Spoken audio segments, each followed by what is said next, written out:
Hi there, we just wanted to take a moment for a quick announcement.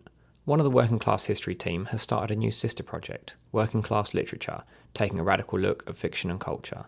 As part of it, there's going to be an occasional podcast which is available on our website at workingclasshistory.com and at soundcloud.com/workingclassliterature. It should soon be available on most podcast apps. It's got an independent Patreon where supporters can get early access to podcast episodes, bonus episodes and more. Working Class History Patreon supporters contributing $10 a month or more will also enjoy these early and exclusive episodes. So without further ado, here's a brief introduction to the Working Class Literature podcast. If you're interested in the cultural side of people's history, do go and subscribe today.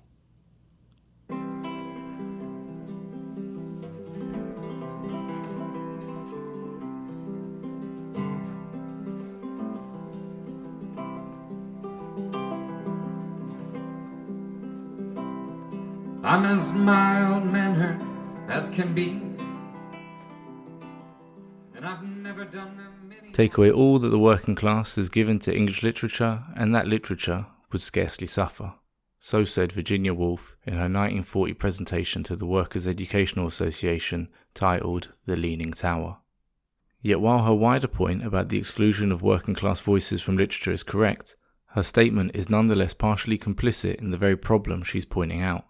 Specifically, in that what the working class has given to English literature has been taken away, and that literature has suffered as a result.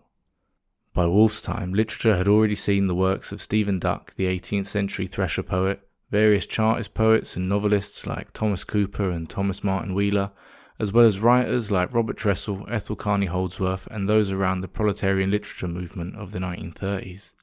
Add to this the history of working class writing from outside the UK, or that written since Woolf presented her paper, as well as the various movements of working people which have inspired writers and their literary works, then the idea of taking away all that the working class has given to English literature starts to seem like it would make that literature suffer more than at first thought.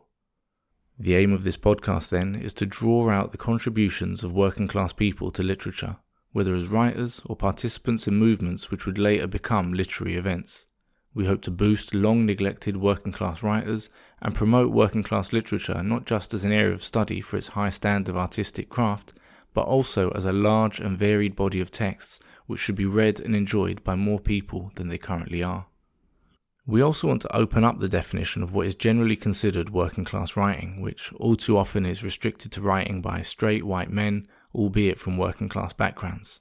Meanwhile, writers like George Lamming, Jeanette Winterson, and the recently passed away Toni Morrison are variously considered black, post-colonial, feminist or LGBT authors, but rarely, if ever, working class ones, despite all of them coming from working class backgrounds. This actually speaks to a wider issue in how working class politics are often thought about.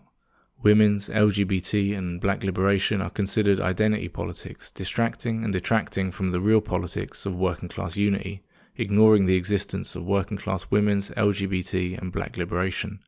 So the debate about who counts as working class literature is, in the final instance, also about who counts in working class politics.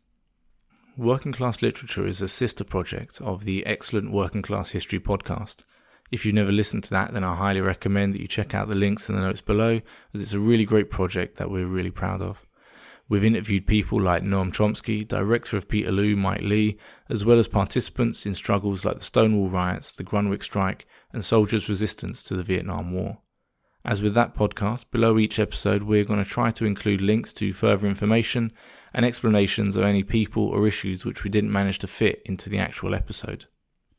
Going forward, this podcast will only be sustainable through donations from our listeners. If you like what you hear and would like to help us cover our costs, then please check out our Patreon at patreon.com/workingclassliterature. And if you can't give anything just now, then that's not a problem. You can still help by sharing our content and giving us good reviews on your favourite podcast app. Our theme music is a song called The Popular Wobbly, written by T-Bone Slim, a poet, songwriter and columnist, as well as radical trade unionist, who we're going to be covering in our first episode. The song's performed by his great-grandnephew, John Westmoreland, who we also speak to in our first episode, and you can find links to his music in the show notes below. That's all for now. Our first episode should be online shortly. Until then, we leave you with the words of Enrique Ferrari, the award-winning Argentine author and cleaner on the Buenos Aires Metro. It is a peculiarity of capitalists and the bourgeoisie to think that we workers have no culture. Here at Working Class Literature, we hope this podcast can become a vehicle for the rediscovery of some parts of that culture which all too often get forgotten.